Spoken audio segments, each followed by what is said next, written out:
Standing before you is the reigning European champion, the #2 team in the FIFA rankings. A squad so deep and so talented, it is, without question, the most elite football factory on the planet. Spain doesn't arrive at this tournament as a contender. They arrive as the undisputed rulers of European football. The heartbeat of this team now pulses with a new generation, carrying the unmistakable stamp of La Masia. With names like Lamine Yamal and Nico Williams leading the charge, Spain no longer suffocates opponents with possession alone. They do it with raw, explosive talent and devastating speed. At your team identity, Spain's football identity has evolved. It has matured. The mechanical, hypnotic tiki-taka of years past, the endless passing that put more fans to sleep than opponents, is gone. In its place stands a sharper, more vertical, more dangerous Spain. Under Luis de la Fuente, La Roja has rediscovered its attacking instincts. They maintain control with the ball, but in the blink of an eye, they can shift into a direct, lightning-fast transition attack. This isn't just a tactical preference, it's a natural reflection of the players available. There are 17 and 18-year-olds on this pitch, with pure electricity running through their veins. Slowing them down isn't just difficult, it's technically impossible. Spain arrives at this tournament knowing exactly who they are, something many elite nations cannot say. At Euro 2024, they dismantled Croatia, Italy, host nation Germany, France, and England in the final, 1-1. You don't eliminate that list of opponents by accident. That is the product of a flawless system, a strong character, and elite-level quality. And now, that same tournament-winning squad lands on North American soil, carrying 2 additional years of hard-earned maturity and experience. Team strengths. Spain's greatest weapon begins in midfield. Rodri, Pedri, Zubimendi, Dani Olmo, Gavi, Fabian Ruiz, Mikel Merino. Take a moment and appreciate that list. This is arguably the deepest, most versatile midfield pool in the history of this tournament. 7 elite players, 7 specialists. Fabian Ruiz is operating at the peak of his career. Merino is a master at winning second balls. Gavi is an absolute nightmare for opposing midfielders with his relentless pressing. But this machine has 2 main engines, Rodri and Pedri. When both are fit and on the pitch, De La Fuente's starting 11 has no debate at its core. Rodri dictates every rhythm of the game like a conductor, and Pedri, every single touch he takes opens at least 3 different attacking options for his team. The second great strength lives out wide, fearless pace and pure individual talent on both flanks. Lamine Yamal on the right, Nico Williams on the left. The 2 essential weapons of De La Fuente's 4-3-3. Both have taken the youthful, fearless energy they've always had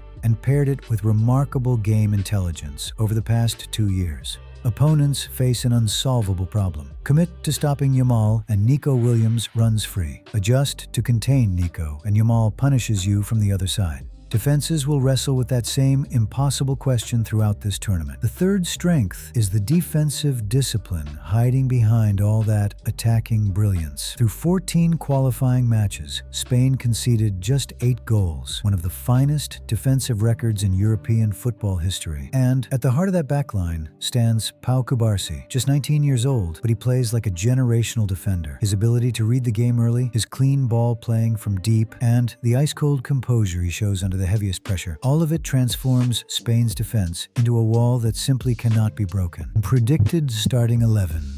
In goal, De La Fuente's first choice, and one of the architects of that historic defensive record, is Unai Simon. Behind him in reserve stand 2 outstanding options, the exceptional David Raya from Arsenal and Barcelona's rising star Joan Garcia. At right back, Tottenham's dynamic Pedro Porro is set to turn that right corridor into a motorway. On the left, Marc Cucurella, who has been absolutely relentless in the Premier League with Chelsea, brings the same ferocity to both his defending and his attacking play. At the center of defense, it's a story of youth and experience in perfect harmony. Pau Cubarsí, Barcelona's 19-year-old prodigy valued at €80 million, partnered with the calm, composed, and vastly experienced Aymeric Laporte.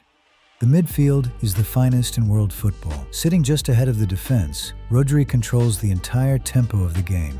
In front of him, Pedri, a €150 million talent who takes opponents out of the match with every single touch. Completing the trio in the number 10 role, delivering those sharp, penetrating passes into the attack, is Dani Olmo. And then we reach the attacking line that keeps opposing managers up at night. On the left, the Nico Williams storm. On the right, the player reshaping world football, Lamine Yamal, valued at €200 million and the brightest superstar of this tournament. Between those two hyperactive wingers, carrying Spain's goal-scoring burden as the central striker, is Ferran Torres. Key players and the X factor. Let's talk about the two defining names of this tournament for Spain and the hidden weapon the world is sleeping on. The first key player also carries this tournament's most critical question mark, Rodri. Manchester City's world-shaking midfielder spent a significant portion of the 2025-26 season managing a serious knee injury, but he has finally reached full fitness and was the very first name De La Fuente wrote on the team sheet. Let's be absolutely clear about this. The gap between Spain with Rodri and Spain without Rodri is enormous. That is not an exaggeration. The entire world watched in real time during the Euro 2024 final how the color of the game, the entire aura on the pitch, shifted the moment he went down injured and had to come off. The second defining name is world football's golden boy, Lamine Yamal. The 18-year-old suffered an unfortunate hamstring injury in the Celta Vigo match and is facing a real risk of missing Spain's opening games. De La Fuente expects him to be fully available from the Uruguay match onward. One thing is beyond clear. A healthy Yamal means an entirely different tournament story, because this kid isn't just fast and sharp. In tight spaces, under the heaviest pressure, in the biggest games, he stays calm,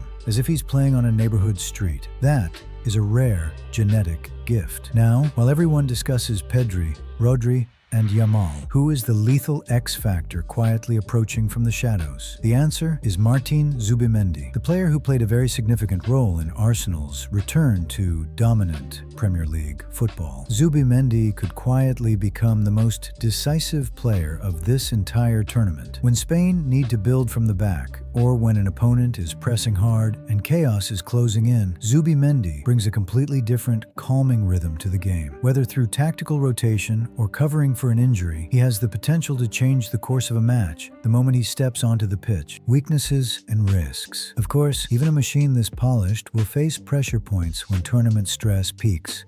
Let's look at them clearly. First, the defensive center. Yes, Pau Cubarsí is 19, but he has proven his quality at the highest level, both in Barcelona colors and throughout the European Championship run. The real question isn't about Cubarsí's ability, it's about the entirely different, brutal athleticism this World Cup will demand. Laporte brings enormous positional intelligence and experience, but the further this tournament goes, the more likely Spain are to face sides like Uruguay or France, teams built on raw pace and physical aggression. Those opponents will seriously test the defensive line's athletic resilience and its reaction speed to balls played in behind. Choosing where to set that defensive line against that kind of pace will be Spain's defining challenge at the back. The second and far more structural risk is a dangerous dependency. Ask yourself this: what happens if Lamine Yamal can't recover in time? What if Nico Williams is having an off day? Spain can win matches through their system without those two. That part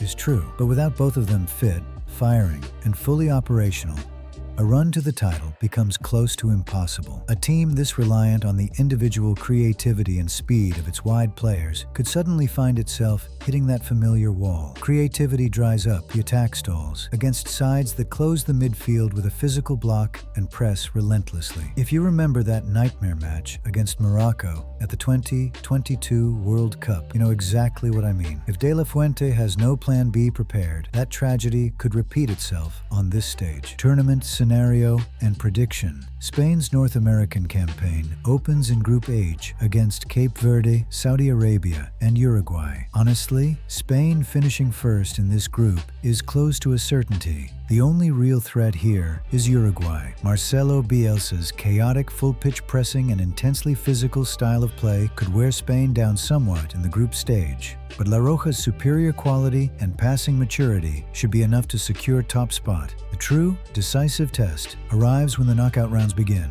Spain could find themselves face-to-face with giants like France or Argentina as early as the quarterfinals. And at that exact moment, everything circles back to what we've already discussed. The physical condition of Rodri and Yamal will determine everything. This squad absolutely has the potential to advance to the semi-finals and beyond. But to go all the way and lift the trophy, two rules must be followed without exception. First, Rodri and Yamal must stay on the pitch and stay at 100% throughout the tournament. Second, in those critical knockout games, the defensive load must not be left entirely on young Cubarsí's shoulders. A proper defensive block as a team is essential. If both conditions are met, no one stops this Spain side. A final appearance becomes a very real destination. But if even one of those foundations cracks, an early exit in the quarterfinals is suddenly a serious conversation. The most realistic and deserving scenario for Spain is the semi-finals, with a very strong chance of going further. What we have in front of us is the most balanced, most self-aware Spanish squad since the legendary 2010 champions. But never forget, the World Cup is the graveyard of favorites and paper giants. And Spain, more than almost any nation on earth,